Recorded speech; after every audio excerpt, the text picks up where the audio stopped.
स्वागत आहे क्वीन मुना किचन रेसिपीमध्ये. तुम्हा सर्वांचं खूप खूप स्वागत.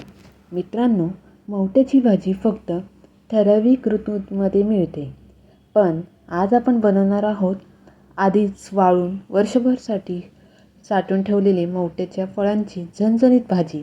हो, अनेक जण ही भाजी साठवून ठेवतात, पण ती नंतर कशी बनवायची हे बरेच जणांना माहीत नसतं. वाळलेली भाजी कशी शिजवायची, ती मऊ कशी करायची आणि तिची चव ताज्या भाजीसारखीच कशी आणायची ह्याचं खास टिप्स मी आज सांगणार आहे. आणि सोबतच खाण्यासाठी टम्म फुगलेली मऊ लुसलुशीत भाकरी. रेसिपी खूप सोपी आहे. चला तर मग सुरुवात करूया.